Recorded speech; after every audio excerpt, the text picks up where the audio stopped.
Maaliwalas ang umaga sa veranda ng rest house kung saan magkahawak kamay sina Yanson at Trisha. Habang umiinom ng kape, nakangiti namang nakatitig si Yanson kay Trisha. Alam mo, kung araw-araw kitang nakikitang ganito, baka hindi na ako mangarap pa. Naku, puro ka bola. Ilang beses mo na yung sinabi. Kasi totoo naman. Hindi ko alam kung paano ko nagawa dati nang wala ka sa buhay ko eh. Siguro kasi busy ka nun sa trabaho mo. O baka naman yung marami kang nililigawan. Hindi ah. Wala nang ibang babae sa mundo kapag ikaw ang kaharap ko. Parang ang tumitigil ang oras eh. Tapos ikaw lang yung gusto kong makita. Huwag kang ganyan. Baka masanay ako sa mga ganyan mong salita. Di masanay ka na. Kasi bala kong sabihin yan araw-araw. Gusto kong iparamdam sa'yo na hindi ka kailanman mawawala ng halaga sa akin. Ang cheesy mo talaga minsan. Pero nakakakilig. Kasi ikaw yung dahilan kung bakit ako natutong magsalita ng ganito. Dati puro trabaho lang ako. Ayun, ikaw na yung pahinga ko. At ikaw naman ang ingay ng pahinga ko. Kung ingay man ako, gusto kong ako yung marinig mo hanggang sa pagtanda. Ako yung magigising sa'yo tuwing umaga. At ako rin yung tatabi sa'yo sa gabi. Lumapit siya ng marahan kay Trisha at hinawakan ng dalawang kamay nito. Ang aga-aga ang drama mo na agad. Pero sige na nga, gusto ko rin yan. Namilog ang dalawang mata ni Trisha pero halatang kinikilig. At talaga? So ibig sabihin, ako na talaga to hanggang dulo? Kung hindi ka magbabago, oo. Hindi na ako magbabago. Kasi kapag ikaw na yung dahilan, wala na akong hahanapin pa. Sige, maniniwala ako dyan. Pero kapag niloko mo ako, ikaw mismong mag-aalaga sa sugat ng puso ko ha? Ngumiti si Trisha at marahang sumandal sa balikat ni Yanson. Hindi kita lolokohin. Pangako yan. Mas gugustuhin ko pang masaktan ako no kasi ikaw. Ang sweet mo. Pero sana, totoo na yan hanggang dulo. Hinaplos ni Yanson ang buhok ni Trisha. Totoo yan. Kasi sa mundong to, ikaw lang ang tahanan ko. Tumawa na lang si Trisha, sabay dampi ng kamay sa braso ni Yanson. Sa mga mata niya, may ningning ng pag-ibig. Yung uri ng kislap na akala mo walang katapusan. Humigop siya ng kape, sabay kindat kay Yanson. Kung ganyan ka palagi, baka mapaniwala mo talaga ako. Ayaw mo bang maniwala? Di sige, matutunayan ko na lang. Hinugot ni Yanson mula sa bulsa ang isang maliit na kahon. Nang buksan nito, sumira ang isang simpleng singsing. Hindi marangya pero puno ng pangako. Sa sandaling yon, tila tumigil ang oras. Ang mga ibon ay tila tumahimik at tanging tibok ng puso ni Trisha ang maririnig. Yanson, ano to? Hindi ko pa kayang magpakasal ngayon. Pero gusto kong malaman mong seryoso ako. Ikaw ang gusto kong makasama sa lahat ng umaga. Sa lahat ng gabi. Sa lahat ng iyak at sa lahat ng ngiti. Tumulo ang luha ni Trisha, ngunit ito'y luha ng saya. Yumakap siya kay Yanson ng mahigpit na tila ayaw ng pakawalan. At kahit isang promise ring lang ang binigay ni Yanson, ay abot langit pa rin ang saya ni Trisha. Ang drama mo, pero ang sweet mo rin. Ako naman, tatanggapin ko yan. Promise mo ha? Hindi mo ako iwan kahit anong mangyari? Promise, hanggang sa huling sikat ng araw. Pagkatapos noon, dinala ni Yanson si Trisha sa loob ng bahay, kung saan inihanda niya ang simpleng almusal, pancake, bacon at tsokolate. Habang kumakain, nagbibiruan silang dalawa. Oh, bakit parang sunog tong bacon mo? Parang puso mo nung una mo akong niligawan na. Hindi mo alam kung luto na o hilaw pa. Aba, at least naman sinubukan ko no. Kung ayaw mo, huwag mo nalang kainin. Sa akin lang yan. Akin na yan. Hindi mo na ito mababawi sa akin no. Luto mo to. Kaya kakainin ko hanggang maubos ko. Sabay silang tawanan. At sa bawat tawa, naroon ang halakhak ng dalawang pusong kontento. Maya-maya, habang nagliligbit si Trisha ng mga plato, Lumapit si Yanson sa likuran niya at marahan siyang niyakap. Alam mo, Trisha, minsan natatakot ako eh. Ha? Saan ka naman natatakot? Na baka isang araw magbago lahat ng to. Na baka isang araw magising ako at wala ka na. Dahil sa sinabing ni Yanson, humarap si Trisha sa kanya at hinawakan ang kanyang muka. Hindi mangyayari yan, love. Andito lang ako. Hanggang kailan mo gusto, hindi ako aalis. Kahit tumaba ako, kahit magarinkos ako, Kahit maging kalbo ka pa. Kahit maging amoy kape ka buong araw. Muling nagyakap ang dalawa sa ilalim ng matinding sikat ng araw. Tila babasbas ng langit sa kanilang pagmamahalan. Isang kwentong puno ng pag-ibig na kalaunan ay masubok ng sakit, pagtataksil at paghihiganti. Mula nang ibigay ni Yanson ang promise ring, lalo pang sumayang mundo ni Trisha. Sa cafe nilang paborito, nagsisalo sila ng cake at kape. Si Yanson ang kanyang sandigan at katuwang sa mga pangarap. Alam mo, tuwing tinitingnan ko to, parang naaalala ko yung araw na binigay mo to. Ay, parang kahapon lang. Ani Trisha habang nilalagay ang singsing sa ibabaw ng mesa. Habang si Yanson ay nakangiting hinahaplos ang kamay niya. hindi ko nga akalaing matutuwa kang ganun eh. Akala ko tatawanin mo lang ako. Tatawanin talaga kita kung hindi ako kinilig. Pero seryoso yan, Sonny. Salamat ha. Hindi dahil sa singsing, kundi sa effort mo. Dahil ramdam kong totoo ka. Siyempre naman totoo ako. Lahat ng plano ko gusto kong kasama ka. Gusto ko habang tumatagal, mas marami pa tayong maaalala. Ano bang mga plano mo ha? Sige nga, sabihin mo. Bago pa makasagot si Yanson, tumingin muna siya sa malayo na parang may pangarap sa dalawang mga mata. Gusto kong magtayo ng maliit na rest house. Yung kagaya ng pinuntahan natin sa Tagaytay. Ikaw ang magde-design. Akong bahala sa construction. Tapos sa likod naman may maliit tayong garden na puno ng sunflower. Gusto ko kasi araw-araw kang ngingiti habang tumitingin sa kanila. Sunflower? Hulaan ko. Kasi yun yung paborito kong bulaklak, di ba? Oo naman. Kasi kahit saan tumingin yung araw, sumusunod pa rin siya. Parang ako. Kahit saan ka magpunta, susundan kita. Natawa si Trisha, sabay kurot sa braso ni Yanson. Ang corny mo talaga, pero ang cute.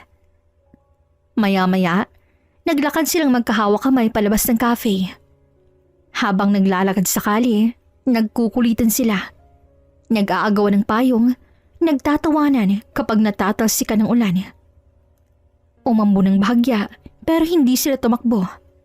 Sa halip, tumigil si Yanson, tinanggal ang jacket at ibinalot ito sa balikat ni Trisha. Ayoko magkasakit ka, mahal. Baka wala akong kayakap na makulit bukas. Gusto mo lang may dahilan para yakapin ako eh. Sabay silang nagtawanan habang ang ulan ay marahang bumubuhos na tila musika sa paligid. Kinahapunan, naglakad sila sa tabing dagat. Malamig ang hangin at ang alon ay marahang humahalik sa buhangin. Ang langit ay nagkukulay kahel habang unti-unting lumulubog ang araw. Si Trisha, nakasandal sa balikat ni Yanson habang pareho silang nakatingin sa papalubog na araw. Love, minsan naisip ko, baka isang araw magbago ang lahat. Pero sana kung mangyari man yon, maalala mo pa rin tong mga araw na to. Hindi ko kakalimutan, Trisha. Kahit magbago ang mundo, ikaw pa rin ang gusto kong makasama. Tahimik silang naglakad, nakayapak sa malamig na buhangin. Sa bawat yapak na iniiwan nila, tila may kasamang pangako. Pagkatapos, ay naupo sila sa malapit na bato habang pinagmamasdan ng mga alon. Alam mo dati, takot ako magmahal. Pero ngayon, parang lahat ng takot ko nawala. Bakit naman? Kasi may kasama na akong hindi lang basta lalaki. May kasama na akong marunong magparamdam na hindi ako kailangang matakot. Ngumiti si Yanson at hinaplos ang kaning buhok.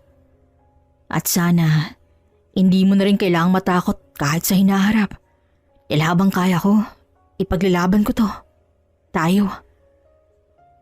Masaya at puno ng pag-asa si Trisha habang kumikislap ang singsing sa kanyang daliri. Habang papalayo sila sa dalampasigan, magkahawak pa rin sila. Totoo at punong-puno ng pag-ibig. Kinagabihan, habang inaayos ni Yansan ng bulwagang may kandila at rosas, tangan niya ang singsing ng kanilang pag-ibig. Okay, bulaklak, singsing, candlelight dinner. Dapat perfect lahat. Trisha, ngayon ko nasasabihin yung matagal ko na gusto.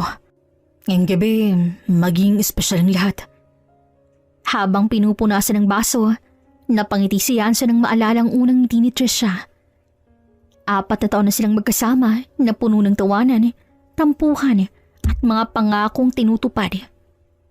Ngunit sa kalagitnaan ng kanyang pag-ayos, biglang tumunog ang cellphone niya. Nakita ng pangalan ni Trisha sa screen, kaya agad niyang sinagot. Napuno ng sigla ang boses.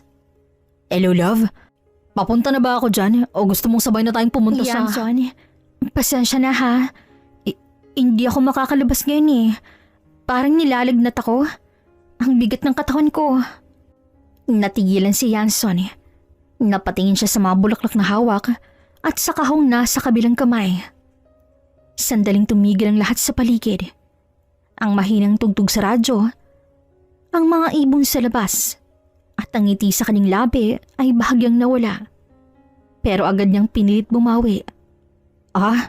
Naku, huwag ka na mag-alala. Hindi naman importante yung lakad natin ngayon eh. Ang importante magpahinga ka muna. Dadalawin kita mamaya ha. Huwag na, baka mahawa ka pa. Baka bukas okay na rin ako. Sayang tuloy. Excited pa naman sana kung makita ka. May next time pa naman eh. Hindi ko to bibitawan eh. Magiging mas espesyal to kapag magaling ka na. Pangako. Pagkababa ng tawag, binulsa ni Yaso ng singsing at tahimik na naupo. Habang lumalalim ang gabi, dama niyang lungkot. Hindi sa naudot na date, kundi sa nawalang pagkakataong magsimulang muli. Gabi na nang iwan ni Yaso ng lugaw, gamot at sulat na may linyang magpagaling ka mahal. Napangiti si Trisha matapos basahin yon. Saka pinatay ang cellphone na may mensahe galing kay Yanson. Pero hindi pa siya nag-reply dahil pagod pa siya. Pasensya na love, bukas na lang. Sa labas, patuloy na umuulan ng mahina. Tila sumasabay sa himig ng mga salitang hindi nasabi. Hindi niya alam, ang araw pala na na-postpone ay magiging simula ng mga pagbabagong hindi na nila kayang ibalik. 3 araw nang may sakit si Trisha. Dati araw-araw ang tawag ni Yanson, pero ngayon tahimik na. Hawak niya ang cellphone, pero wala itong mensahe. Ni tawag wala. Siguro busy lang siya, baka may trabaho. Pinilit ngumiti ni Trisha, pero ramdam niya ang lungkot. Dati puno ng tawanan ng gabi nila Yanson. Ngayon, puro sine lang habang hinahanap niya sa ambon ang tinig na dati nagbibigay lakas. Kinabukasan, tinawagan ni Trisha si Yanson para 3 beses bago ito sinagot. At halata ang pagod sa boses.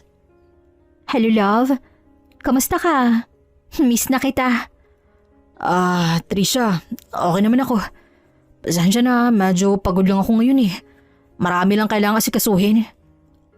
Ganun ba? Okay lang naman. Gusto ko na sanang makita ka kahit sandali. Siguro next time Baka this weekend. Kailangan ko pa kasing tapusin tong project eh. May ilang segundong katahimikan ang namutawi sa pagitan nila.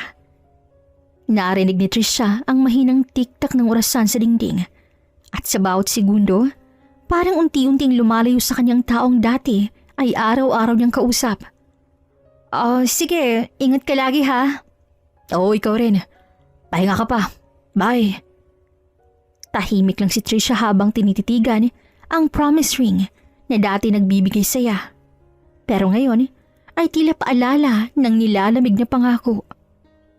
Bumalik na siya sa kanyang trabaho, ngunit mag-isa na siya sa kantina. Tahimik na kumakain at nakatingin muli sa cellphone na hindi tumutunog. Sinusubukan pa ni Trishang tawagan si Yansong muli, pero madalas hindi nasasagot. Isang gabi, nakaupo sa veranda na may kape. Tinatanaw ang langit.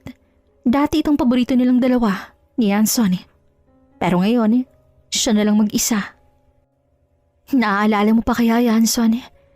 Yung sinabi mong kahit magbago ang mundo, ako pa rin ang gusto mong kasama. Tiningnan niyang muli ang cellphone. Wala pa ring mensahe.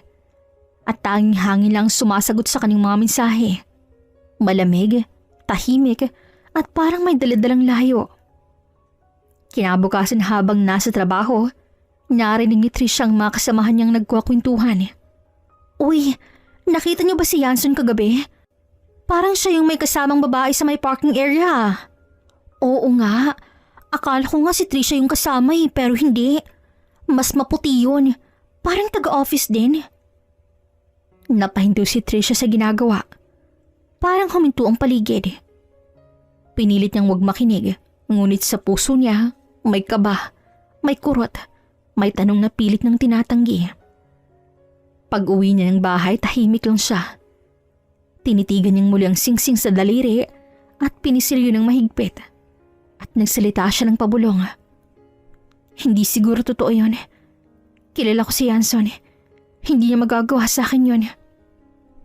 Pero kahit anong pilit niyang ipaniwala ang sarili, ang malamig na hangin ay tila may ibang sinasabi. Habang nakahiga, ramdam ni Trish ang panginginig mula sa distansyang sumingit sa pagitan nilang dalawa ni Yanson. At unti-unti niyang naramdaman ang pangungulila at lamig ng hiwalay na simula na. Lumipas ang ilang araw, ay hindi pa rin bumabalik ang dating lambing ni Yanson. Isang hapon, dumalaw siya na may prutas at ngiti. Pero ramdam ni Trish ang pagitan na hindi niya may paliwanag. Uy, love! Buti namat dumalaw ka. Akala ko nakalimutan mo na ako Ngunit agad napansin ni Trish ang mga ngiti ni Yanson na tila ba napipilitan lang. Ano ka ba? Hindi ko naman magagawa yun. Kung alam mo lang, medyo sobrang busy lang talaga sa office. Parang wala ako sa kondisyon. Umupo si Yanson sa sofa. Sabay nilapag ang telepono sa mesa. Ngunit ilang sandali lang, tumunog ito at mabilis niya itong kinuha na halos hindi mo lang tumitingin kay Trisha. Sandali lang kailangan ko lang itong sagutin saglit. Tumayo siya naglakad papunta sa labas. Narinig ni Trisha ang malambing na tono ng boses ni Yanson. Iba, magaan at may halong ngiti. Ibang-iba na sa pakiramdam niya ngayon. Hindi niya marinig ang mga sinasabi nito pero sapat ang tono at tunog para maramdaman niyang tila may kakaiba. Maya-maya pagbalik ni Yanson, tila nagmamadali nitong magpaalam kay Trisha. Trish, pasensya na may emergency lang sa trabaho. Kailangan ko nang bumalik agad. Ganun ba? Pero kararating mo lang Oo nga pasensya na pero pangako, babawi ako. Next time, mag-spend tayo ng buong araw, okay? Hindi na nakasagot si Trisha. Tumango na lang siya habang pinagmamasdan si Yanson na nagmamadaling lumabas. Nang sumara ang pinto, tila sumabay doon ang bigat sa kanyang dibdib. Lumipas ang mga araw at halos pare-pareho na ang nangyayari. Dumadalo si Yanson pero laging nagmamadali. Palaging may tumatawag at palaging may dinadahilan. Hanggang isang gabi, habang kausap niya si Yanson sa chat, napansin niyang bigla itong nagpaalam ng maaga. Trish, inaantok na ako Maaga pa ako bukas. Mauna na ako Good night. Ilang minuto matapos magpaalam si Yanson, nakita ni Trisha sa social media ang litrato niya sa restaurant na may kamay ng babae sa tabi ng baso. Hindi man kita ang mukha, ramdam niya ng katotohanan. At sa halip na kilig, kaba at sakit ang pumalit sa puso niya. Tahimik na nakaupo si Trisha sa gilid ng kama. Paulit-ulit na tinitingnan ang litrato ni Yanson na may kasamang babae. Ngunit nagkunwari siyang walang alam. Kinabukasan, nagluto siya ng adobo at sinalubong panangiti si Yanson. Uy, wow! Ang bango May okason ba? Wala naman. Naisip ko lang magluto. Sige, upo ka na. Gutom ka na siguro. Habang kumakain sila, tahimik lang si Trisha. Hindi na siya makatingin ng diretso kay Yanson dahil sa kanyang nilaman. At nang maramdaman ito ng lalaki, siya mismong nagbukas ng usapan. Trish, may problema ba? Tahimik ka yata. Napahinga ng malayam si Trisha at umupo ng maayos sa tabi ni Yanson. Yanson, may gusto lang sana akong itanong. Ano yun? Kagabi, nakita ko yung story mo. Nasa restaurant ka at may kasamang babae. Sandaling natahimik si Yanson. Napatingin siya sa plato, sabay marahang tumawa. Yun ba? Si Mia yun, pinsan ko. Galing siya sa Cebu. Biglang nagpunta dito eh. Nagkita lang kami para kumain. Catch up lang. Pinsan mo? Oo. Kaya siguro nagulat ka. Hindi ko naman nasabi agad. Pasensya na ha. Alam mo naman ako, minsan nakakalimut din magkwento. Pinagmasdan ni Trisha ang mukha ni Yanson. Kalmado ito na para bang walang tinatago. At sa loob ng ilang segundo, unti-unting nalusaw ang takot sa puso niya. Pasensya na Yanson ha. Akala ko kasi, ewan ko, siguro dala lang din ng pagod at ang dami ko kasing iniisip. Lumapit naman si Yanson at hinawakan ang kanyang kamay.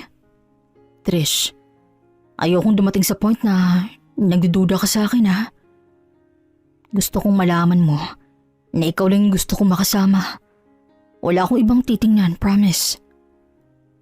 Sa tono ng boses ni Yanson, kahit may malit na parte ng puso ni Trisha ang ayaw maniwala, pinipili pa rin niyang paniwalaan. Sige na nga, ayokong awayin ka sa walang kwentang bagay lang. Pero next time, sana sabihin mo agad ha. Oo, promise. Alam mo namang ayoko nasasaktan ka eh. Hindi mo deserve yun. Inabot ni Yanson ang kanyang pisngi at marahang hinaplos. Tumingin siya sa mga mata ni Trisha, sabay ngumiti. Yung ngiting dati nagbibigay ng kapayapaan sa kanya, pero ngayon, tila ba may halong pagtatakip. At sa gabing yon, habang magkahawak silang muli ng kamay, inakala ni Trisha na tapos na ang kanyang pagdududa. Hindi niya alam, yun palang ang simula ng mas malalim na sakit na nakatago sa likod ng mga salitang pinsan lang. Lumipas ang ilang araw mula nang magkaayos sina Trisha at Yanson. Bagamat gumagaan ang pakiramdam niya, paminsan-minsan ay bumabalik ang lagnat at panghihina. Isang hapon, kumatok si Yanson sa pinto. May dala na namang prutas, gamot at isang pamilyar na ngiti. Ngunit ngayon, may kasama siyang babae. Trish, may papakilala akong kasama ko. Siya si Mia, yung sinasabi kong pinsan ko. Nakangiting sabi ni Yanson, kaya napalingon si Trisha. Sa pintuan, pumasok ang isang babaeng maganda. Maaliwalas ang muka at may dalang maliit na bouquet ng bulaklak. Hi Trisha, ang dami ko nang naririnig tungkol sa'yo kay Yanson ah. Kamusta ka na? Sabi na kailangan mo ng kasama para maalagaan ka. Bahagyang nagulat si Trisha. Hindi niya inaasahang dadalhin ni Yanson ang pinsan nito mismo sa bahay. Pero nang makita niya nga totoo ang lambing ng boses ni Mia, napangiti rin siya. Ay nako, nakakaya naman. Okay na ako. Huwag na kayong mag-abala. Hindi abala to. Si Mia sanay mag-alaga. Nurse siya sa Cebu dati. At saka kailangan ko rin magtrabaho bukas eh. At least may magbabantay sa'yo. Tumango si Mia at agad lumapit sa kanya. Marahang inayos pa ang kumot ni Trisha. Wala to, madali lang to. Magpahinga ka lang ha, ako nang bahala sa'yo. Sa mga sumunod na araw, naging madalas ang presensya ni Mia sa bahay. Siyang nagluluto, nag-aayos ng kwarto, at minsay pa nagtatawanan silang dalaw ni Trisha habang nanunood ng palabas sa TV. Ang sayo mo palang kasama no? Hindi ko akalaing ganito ka ka-jolly. Sabi nga ni Yanson, pareho tayo, mababaw ang kaligayahan. Natatawang sabi ni Mia, kaya napangiti din si Trisha. Pero sa loob-loob niya, may kakaibang kurot. Tuwing nababanggit ni Mia ang pangalan ni Yanson, napapansin niyang parang ibang kislap ng mata ng babae. Minsan habang nagluluto si Mia, bigla nitong mababanggit ang mga detalye tungkol kay Hanson. Paboritong kape, paboritong damit, at maging ang simpleng ugali nito kapag inaantok. Mga bagay na tila mas kilala pa niya kaysa sa sarili niyang boyfriend. Uy, ang dami mo naman yatang alam kay Hanson ah. Close talaga kayo ano? Matagal na kasi kaming hindi nagkikita. Pero syempre, family is family, di ba? Ani Mia, at tumahimik sandali, tumawa. Tumango naman si Trisha, ngunit sa puso niya, may malit na buti lang duda na unti-unting sumisipol. Pagdating ni Hanson kinagabihan, sabay-sabay silang kumain. Tila isang malit na pamilya. Masaya, magaan, at puno ng tawa. Ngunit sa ilalim ng tawa ng iwan, may mga titig na hindi maipaliwanag. Salamat ah. Alam kong pagod ka pero inaalagaan mo pa rin si Trish. Walang anuman yon. Basta para sa'yo okay lang. Hindi napansin ni Hanson na sa sandaling yun, napating si Trisha sa pagitan nilang dalawa. Sa paraan ng pangiti ni Mia, sa tingin ni Hanson, at sa katahimikang sumunod matapos magbiro. Isang umaga, tahimik ang bahay sa madaling araw nang mapansin ni Trisha nawawala ang promise ring na bigay ni Hanson na nilagay niya lang sa ibabaw ng lamesa. At sa paglingon niya, nakita ni si Mia ang iniikot-ikot ito sa daliri nito at nagdulot ng halo ng pagtataka at pagpipigil sa kanyang emosyon. Mia, bakit suot mong promise ring na bigay ni Hanson sa akin? Sa'yo ba to? Nakita ko lang, kaya sinuot ko baka mawala eh. Akala ko mas maingat kung ako munang may hawak. Sigurado ka bang iyon ang dahilan? Wala bang ibang dahilan kahit ano lang? Talaga, Trish, wala. Sinuot ko lang para hindi mawala at para hindi masira. Si Trish ay tumigil sandali. Pinagmamasa ng singsing sa daliri ni Mia. Ramdamang bigat ng sitwasyon, ngunit dahan-dahang huminga. Tumango si Mia. Ramdamang bahid ng pagkabahala sa mga mata nito. At kitang-kita sa mga mata ni Mia na kinakabahan siya. Naiintindihan ko naman. Pero sana sinabi mo agad sa akin. Hindi ko gusto na may tinatago ka sa akin kahit maliit lang. Alam niyang may ibig sabihin kung bakit kinuha ni Mia ang promise ring. Hindi lang dahil gusto ni Mia nga isuot iyon at hindi mawala. Kundi kinuha talaga ng sadya. Alam mo, Mia, kahit na medyo nasasaktan ako, naiintindihan ko. At alam kong wala ka namang masamang intensyon. Talaga? Salamat, Trisha ha. Naiintindihan mo talaga ako. Oo naman, naiintindihan ko. Lahat tayo nagkakamali minsan. At mahalaga, may natututo tayo sa pagkakamaling yun. Kaya ibalik mo na rin sa lamesa kapag tapos mo na ha. Para maayos ang lahat, dahil may gagawin pa ako Oo, Trish. Salamat sa pag-unawa ha. Sana hindi mo isipin na sinadya kong kuhanin to. Natahimik sila sandali. Si Trish ay unti-unting nakaramdam ng kapayapaan sa kanyang puso. Alam niyang may mas malaking plano siyang isa sa katuparan, ang manatiling kalmado at obserbahan si Mia.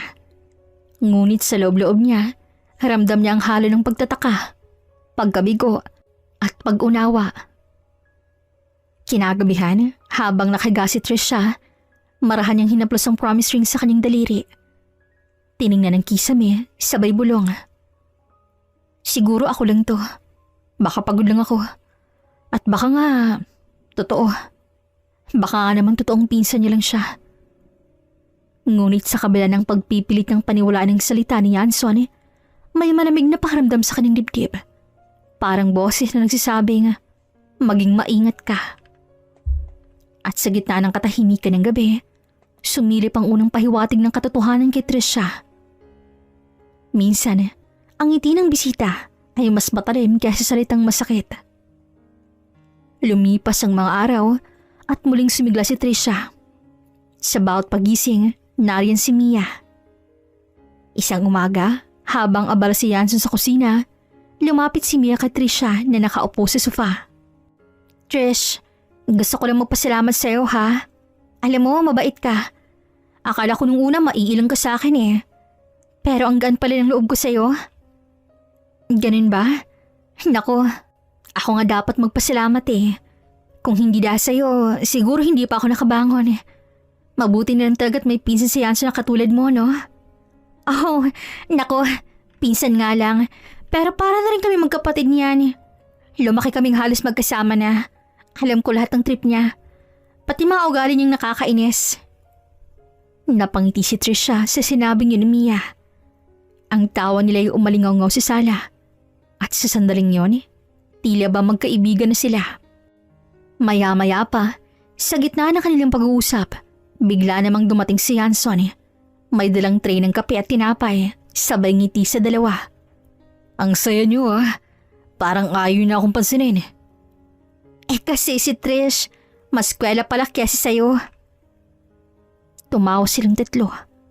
Tela isang eksena sa pelikula. Si Yanson sa gitna at dalawang babaeng hindi batid ang lalim ng ngiti.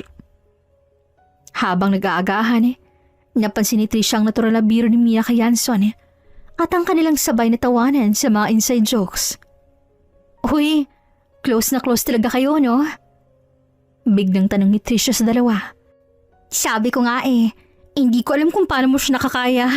Minsan suplado, minsan sweet. Ani Mia sabay tingin kay Yanson. Pero natawa lang si Yanson. Grabe ka, Mia. Nilalaglag mo naman ako sa girlfriend ko eh. Masayang samahan ni Trisha, Yanson at Mia. Ngunit sa likod ng mga ngiti, ramdam ni Trisha ang lihim sa tinginan ng dalawa. Makalipas ang isang buwan, gumaling na siya. Ngunit napansin ang tawa at titig na Yanson at Mia na tila ba may tinatago sila. Siguro ganoon talaga sila. Matalik na magpinsan. Mahinang sambit ni Trisha sa kanyang sarili.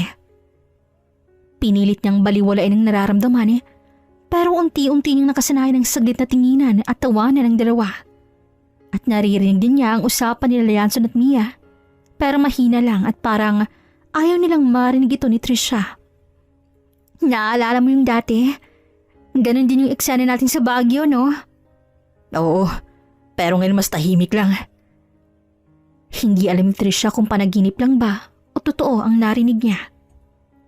Nang minulat niyang mamata, nakita niyang magkalapit ang ulo ni Mia at Yanson habang nakatingin sa screen.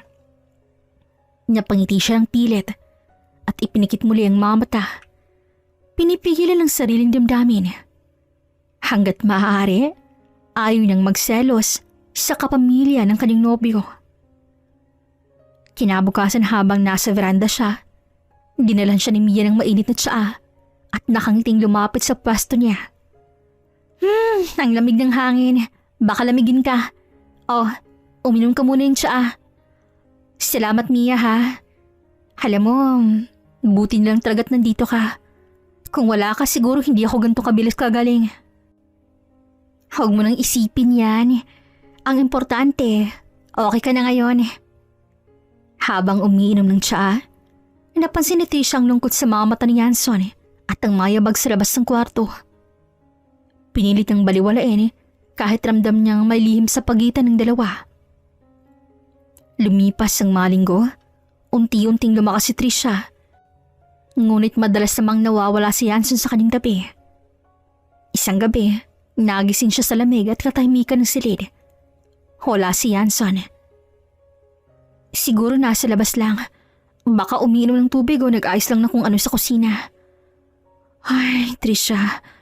Huwag ka nang mag-isip ng kung ano-ano. Huwag ka nang mag-isip ng sobra. Siguro wala talagang ibig sabihin yung mga tingin at ngiting yun. Baka ako lang tong nag-overthink. Ay, normal lang sa dalawa yun. Magpinsan sila, magkakilala. Kaya close na close sila. Bakit nga ba ako magsiselo sa dalawa? Ikapamilya niya yun. Ay, naku Trisha. Mahinang bulong ni Trisha sa kanyang sarili habang pinipigilan ng takot. Wala siyang narinig na bago pagbukas ng pinto. Kaya pinilit niyang manahimik at kumbinsin ang sarili na baka pagod lang si Yanson. Tahimik ng bahay ng madaling araw habang papunta si Trisha sa kusina para kumuha ng tubig. Ngunit napatigil siya nang makita sina Yanson at Mia sa liwanag ng ref. Magkalapit, nagbubulungan at naghahalikan. Sandaling tumigil ang mundo para kay Trisha, ngunit pinili niyang magpakatatag. Wala siyang sinabi, wala siyang pinakitang emosyon. Tahimik lang siyang naglakad palayaw na parang walang nakita. At doon niya nakumpirma na hindi nga totoong pinsan ni Yanson si Mia. Kinabukasan, "Good morning. Ang aga niyong nagtimpla ng kape Ang sipag-sipag." Parehong napatigil si Yanson at Mia. Agad silang naghiwalay at halatang nagulat. Gising ka na pala. Nagkakape lang kami. Gusto mo rin ba, love? Oo, Trish. Tinulungan ko lang po si Kuya magtimpla. Ganun ba? Ang bait mo naman, Mia. Salamat at inaalagaan mo si Yanson kahit maaga pa. Ani Trish siya at ngumiti ng bahagya, kaya napatahimik ang lahat. Ramdam nilang bigat sa hangin. Si Yanson ay nag-iwas ng tingin. Si Mia naman ay nagkunwaring abala sa kutsara. Si Trish ay kalmado at tahimik na naupo at uminom ng tubig. Sige lang, tuloy niyo lang yung ginagawa ninyo. Sanay naman ako na ganito kaagang nagagising. Masarap yung amoy ng kape Walang sumagot. Pero sa loob ni Trisha, may kirot. Pero ang mga mata niya ay walang bakas ng galit. Pura lambing pa rin. Pagkatapos ng ilang sandali, tumayo siya at ngumiti. Maghanda kayo Maraming aasikasuhin ngayong araw. Pag-alis niya, saka lang muling nakahinga si Mia. Samantalang si Yanson naman nanatiling tahimik, tila binabagabag ng sariling konsensya. Sa labas habang naglalakad si Trisha papunta sa veranda, bahagya siyang napangiti. Sige lang, ipagpatuloy niyo lang yung laro ninyo. Hindi pa ngayon ang tamang oras. Pero darating din yung araw na yon. Ngunit gabi-gabi, nasasanay siyang nagigising sa lamig at katahimikan ng silid. Hanggang isang gabi muli, narinig niyang mahinang pag-click ng pinto. Kasunod, ang pabulong na tinig ni Yanson at Mia sa labas. Sandali lang. Sige, mamaya ako dadaan. Kinabahan si Trisha. Gusto niyang bumangon. Gusto niyang itanong kung sinong kausap ng asawa niya sa gantong oras. Pero nanatili siyang nakahiga. Hindi dahil sa takot, kundi dahil ayaw niyang marinig ang sagot. Hanggang sa marinig niyang marang sumaramuli ang pinto at bumalik ang katahimikan. Pagbalik ni Yanson ilang minuto matapos yun, marahan lang itong humiga sa kanyang tabi. Inilapit ang kamay sa balikat niya at bumulong. Tulog ka na, mahal.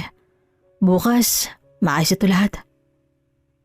Nagkunwaring tulog si Trisha ng gabing yun, kahit unti-unting lumalakas ang takot sa kanya.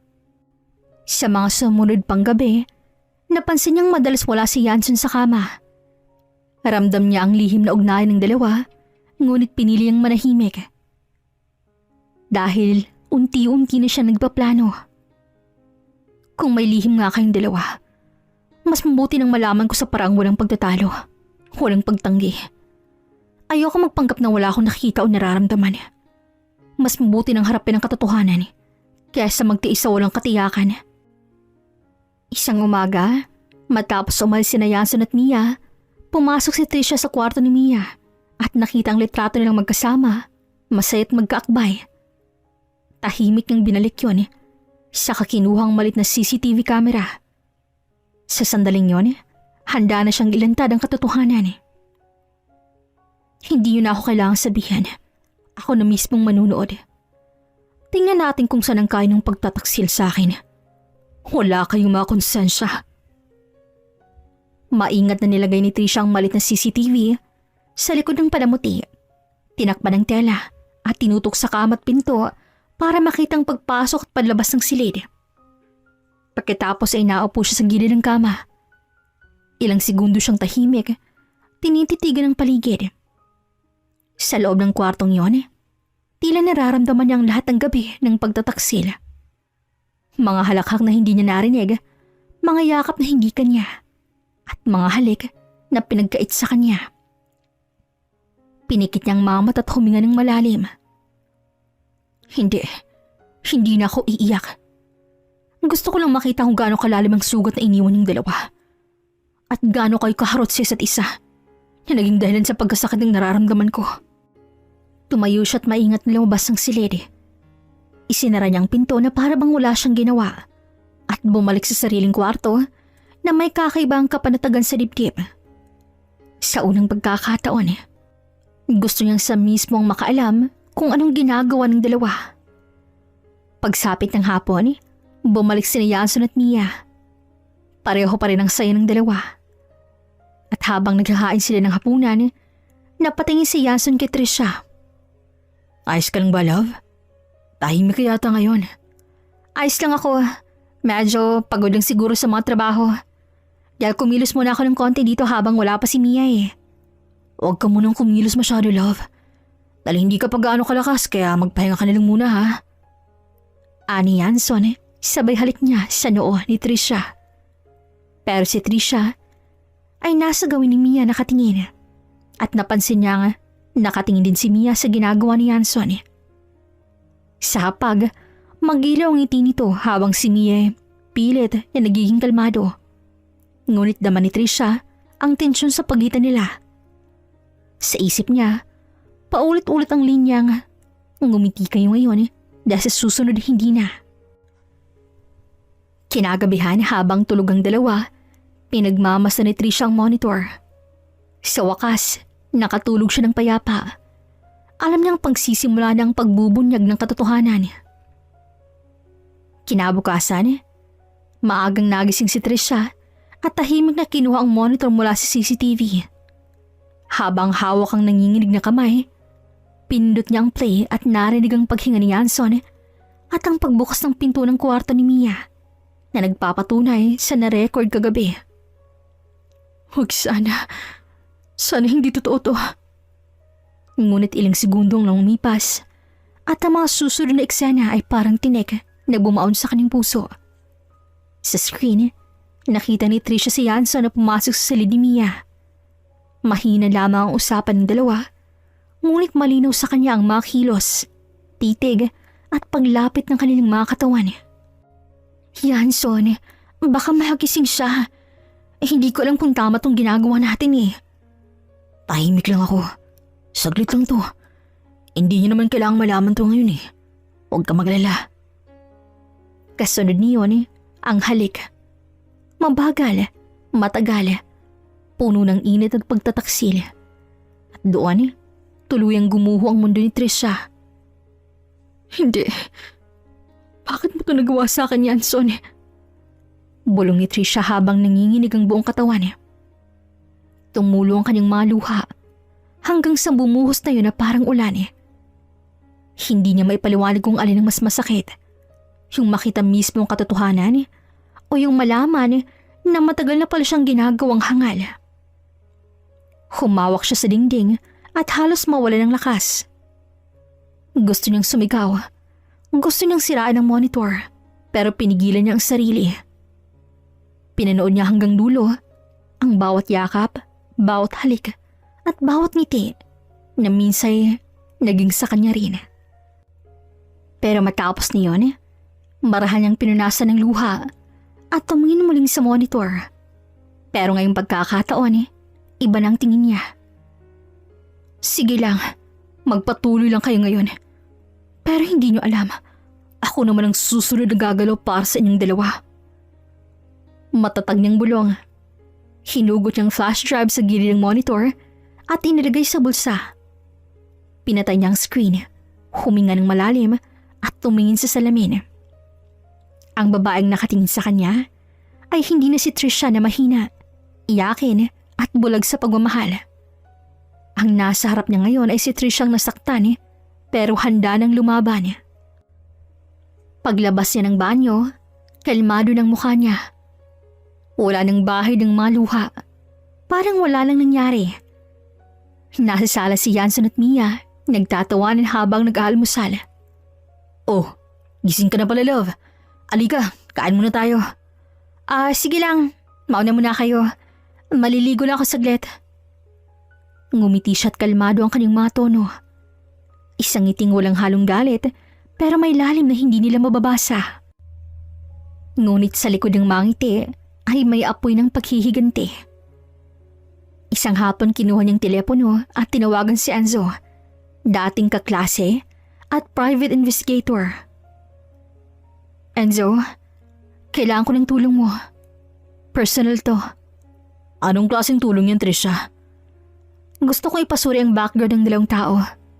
Si Yanson de la Vega at Mia Ledesma. At gusto ko malaman ang totoo sa pagitan nila. May ilang segundong katahimikan sa kabilang linya bago sumagot si Enzo. Delikado yan. Sigurado ka ba? Sigurado. At Enzo, huwag mong sasabihin to kanino man. Kahit kanino. Sikreto lang natin to. Sige. Bigyan mo lang ako ng ilang araw. Pagkababa ng tawag, marahang pinikit ni Trish ang kanyang mga mata. Para siyang huminga ng mas maluwag, pero ramdam pa rin niya ang bigat. Ngayon hindi na siya umaasa sa kutob. May hakbak na siyang ginagawa. Tahimik pero matalim. 3 araw na ang lumipas. Habang nag-aalmusal sila, dumating ang isang mensahe sa cellphone ni Trisha. Hindi niya yung binuksan agad. Kunwari normal lang. Ngumiti pa siya kay Yanson nang sabihin, "Pagkatapos ating kumain, maglalaba ka ng mga bedsheets ha?" Sige lang love. Si Mia na din ang tutulong sa'yo. Tumango lang siya.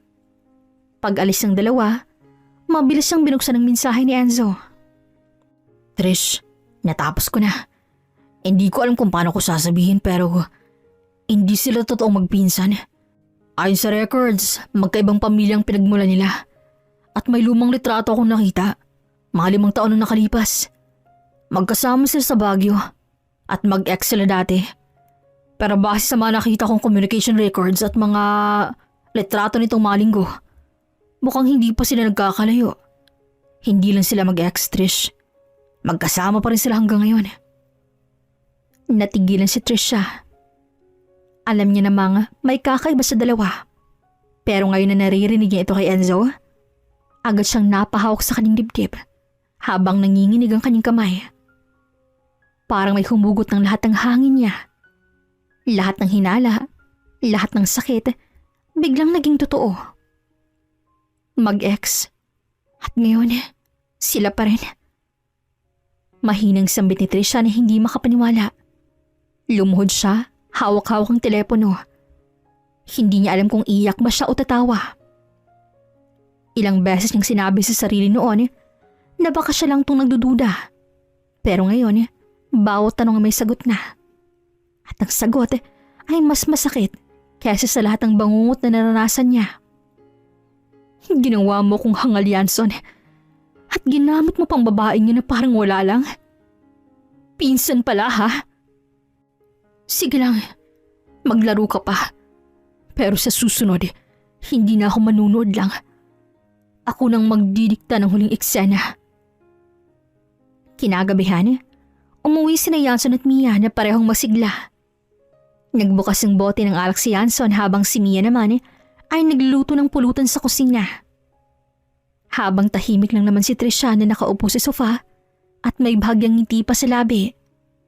Oh, bakit tahimik na naman ang magiging asawa ko? Galit ka ba? O baka naman may tinatago ka rin? Wala akong tinatago. Pagod lang talaga ako pero ayos lang. Masaya ako kapag nakikita kong masaya kayong dalawa. Masaya kami? Anong ibig mong sabihin dyan, Trisha? Wala naman. Minsan lang kasi parang ang layo mo na eh. Parang may mga bagay kang hindi sinasabi sa akin. Ayan na naman tayo. Lagi mo na lang inisip na may tinatago ako. Trisha, wala akong tinatago sa'yo. Kahit ni isang lihim. Hindi ko naman sinasabing meron na. Pero minsan lang iba yung kilos mo. Tahimik ka bigla. Tapos may mga tawag kang hindi sinasagot kapag andito ako. Hindi ko tuloy maiwasang magtanong. So hindi ka nagtatanong. Naghihinala ka. Ganun ba yan? Hindi ko gustong maghinala, Yanson. Pero magiging asawa mo ako. Nararamdaman ko kapag may mali. Ayoko namang isiping may iba. Pero natatakot ako. Mahal, tumingin ka sa akin ha. Hinawakan ni Yansan ang baba ni Trisha at tinitigan siya ng diretso sa mga mata. Wala akong ibang babae. Wala akong tinatago. Kung minsan man akong tahimik siguro dahil pagod ako.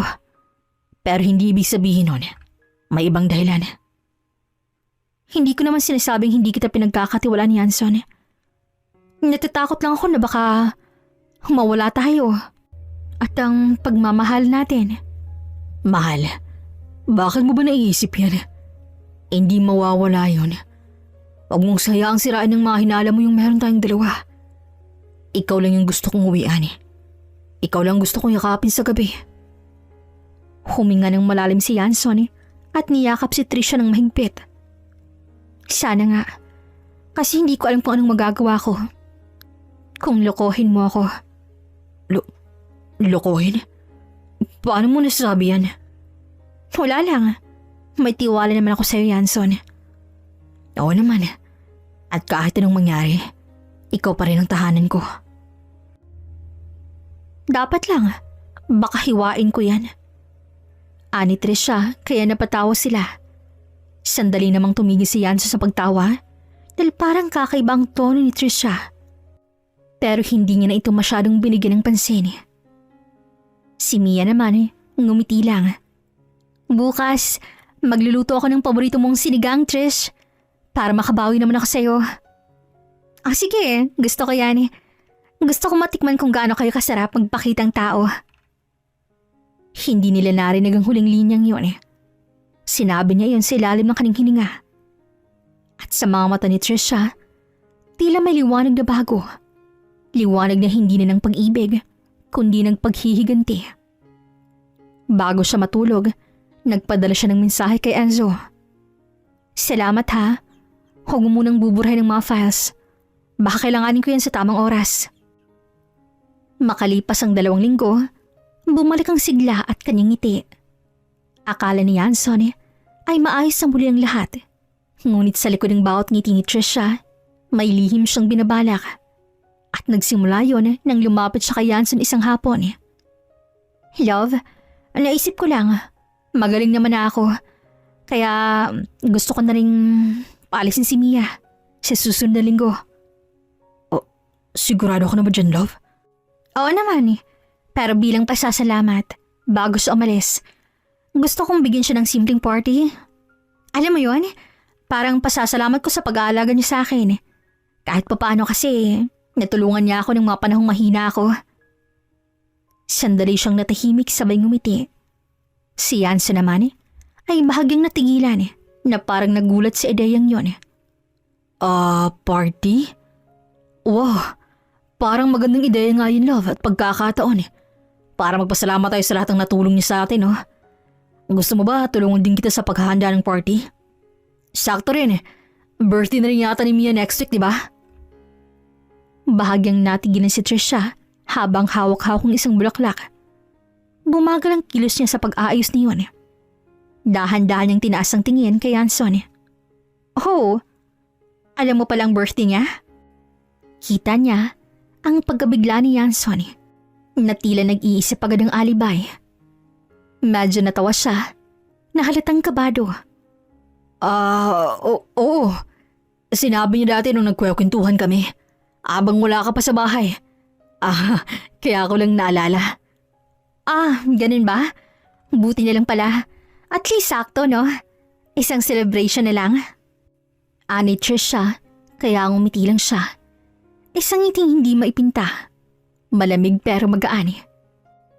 Sa sumunod na linggo, inihanda nga ni Trisha ang isang simpleng party para kay Mia. Silang 3 lang magkakasama sa isang bahay at lahat ay may maskara sa iisang bahay. Habang abala siya sa pag-ayos ng dekorasyon, dumating si Mia mula sa grocery. May dalang mga prutas at alak. Trish, narinig ko kay Yansan, may plano kang party? Para sa akin pa raw. Diyos ko, nakakahiya naman. Uy, wala yun. Maliit lang naman. Gusto ko lang talagang magpasalamat. Hindi biro yung inalagaan mo ako habang may sakit ako, ha? Grabe ka. Trabaho lang yun. Pero salamat, ha. Ang sweet mo talaga. Pagsapit ng gabi, Habang kunwari normal ang lahat, alam ni Trisha na bawat detalye ng parting yon ay may layunin. Hindi lamang yun simpleng salo-salo, kundi simula ng plano niyang ilantad ang katotohanan. Ikaw nang bahala sa invitation sa love, pero gusto ko yung tahimik lang. Walang masyadong gulo. Sige, ako nang bahala. Tiyak matutuwa si Mia. Lalo't sabay yung birthday at farewell niya. Salamat, mahal. Alam kong gusto mo lang maging masayang lahat. Oo naman. Basta ikaw, gusto kong masaya ka rin. Ani Yanson na nakangiti. Pero sa loob-loob niya, hindi niya alam na sa mismong party na yon, si Trish ang maging dahilan ng pagguho ng lahat ng kasiyahan niya. Pag-alis ni Yanson para bumili ng gamit, tinawagan ni Trisha si Enzong muli. Enzo, kailangan ko yung mga litrato at video na send mo. Yung malinaw lahat. Bakit may gagawin ka? Isipin nilang nating birthday gift. Natahimik si Enzo. Alam niyang hindi basta-bastang babae si Trisha. Marunong siya, tahimik, at kapag lumalaban, hindi niya kailangang sumigaw. Ingat ka, Trish. Laro yan ng apoy. Hindi ako naglalaro, Enzo. Tinitiyak ko lang na mararamdaman nilang apoy na sila mismong nagsindi. Kinagabihan, nakahiga si Trisha sa kama habang si Yanson ay nasa banyo. Tinitingnan niya sa cellphone ang listahan ng mga plano para sa party. Pagkain, dekorasyon, playlist, at sa dulo ng listahan, isang simpleng note. The real gift will come from the truth. Ngumiti siya. Let the game begin. Mainit ang simoy ng hangin ng araw na yon. Sa labas ng bahay may mga lobo, banderitas, at simpleng mesa na puno ng mga pagkain. May musika sa background at amoy ng lechong baboy na bagong ihawin. Lahat ay mukhang masaya. Sa tabi niya, andun si Yanson at si Mia ang bida ng araw na nakapulang dress na tila walang kamalay-malay sa nagbabantang bagyo. Trish, grabe ka. Hindi mo naman kailangang magpakapagod ng ganito eh. Ang ganda. Parang dibo ko na naman uli. Deserve mo naman, Mia. Bihira lang ako ang magpasalamat ng ganito. Kaya gusto kong bumawi. Oo nga, Trish. Ang bait mo talaga. Oo naman. Sa mga taong mababait din sa akin. Maya-maya pa, dumating ang ilang kaibigan at kapitbahay. At habang lumalalim ang gabi, unti-unti nang bumabagal ang musika. Si Trisha ay tahimik na nagmamasid na parang direktor sa isang palabas na siya mismong sumulat. Excuse me po sa inyong lahat. Bago tayo magpatuloy sa kasiyahan, gusto ko magpasalamat sa lahat ng nandito ngayon. Malumanay na sabi ni Trisha. Lahat ay tumahimik. Si Yanson ay ngumiti na tila proud pa. Si Mia na may tila kinikilig pa. Akala niya simpleng speech lang yun ni Trisha. Salamat sa inyo sa pagdalo. Lalo na kay Mia. Sa pag-aalaga niya sa akin ng mga panahong mahina ako. Kaya naisip ko, dapat hindi lang to simpleng farewell party. Kundi birthday celebration na rin. Uy, naalala mong birthday ko? Siyempre, lahat ng mahalaga hindi ko nakakalimutan. Agad tinawag ni Trisha ang dalawang waiter para dalhin ang kanyang hinandang cake. Ang cake ay napakaganda, putit pula, may mga disenyong rosas at nakasulat sa ibabaw. To sweet lies and bitter truths. Lahat ay natuwa sa unang tingin. Grabe, Trish. Sobra ka namang mag-effort. Hindi naman. Simple nga lang yun eh. Pero espesyal. Sige na, mag-wish ka na. And after nyan, slice mo ng cake. Yun nga ang ginawa ni Mia. Kitang-kita pa ni Trisha ang lawak ng ngiti ni Mia.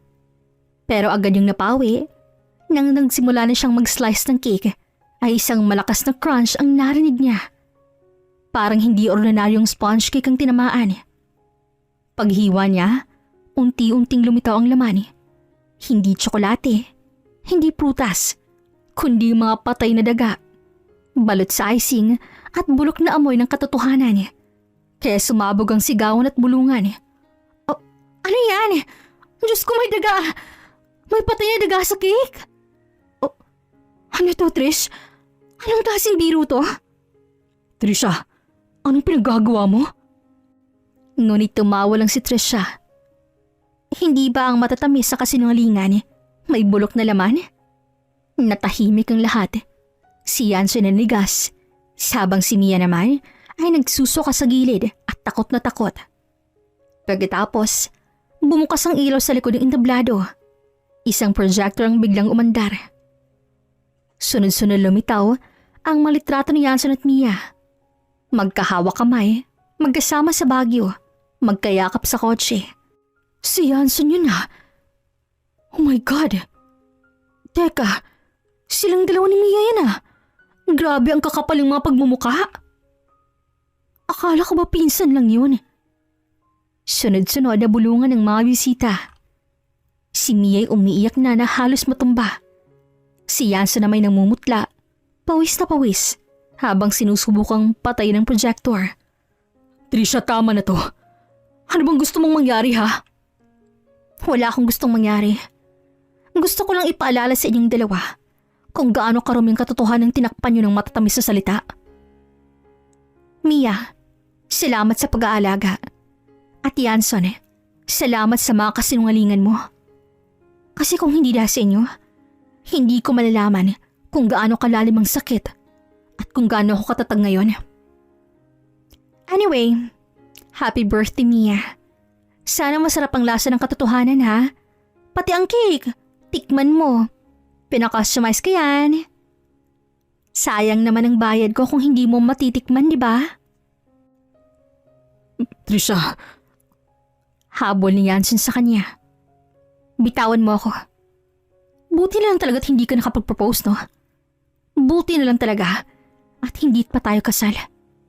Dahil kung kasal pa tayo, buong buhay kong pagsisisihan na sinagot kita at hinarap kita sa altar.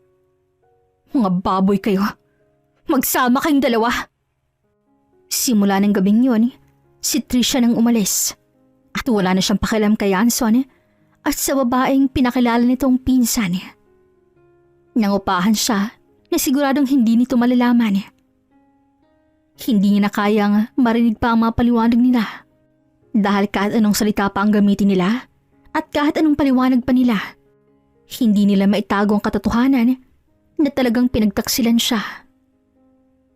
Lumipas ang ilang buwan, muling bumangon si Trisha at nagtayo ng cafe sa lungsod na sa tulong ni Enzo at mga kaibigan ay naging matagumpay. Ngayon, tahimik na ang kanyang buhay. Hindi naman niya sinasarado ang puso. Gusto pa rin niya magmahal muli. Pero hindi pa ngayon at hindi niya minamadali ang kanyang sarili. Dahil kung darating man ang tamang tao, darating ito sa tamang oras at tamang pagkakataon. Ngayon, wala nang bigat sa kanyang dibdib. Wala nang luha. Wala nang takot. Ang natira na lang ay kapayapaan at tagumpay. Hanggang dito na lamang po. This is Regine here in Miss Teen Stories. Daghang salamat!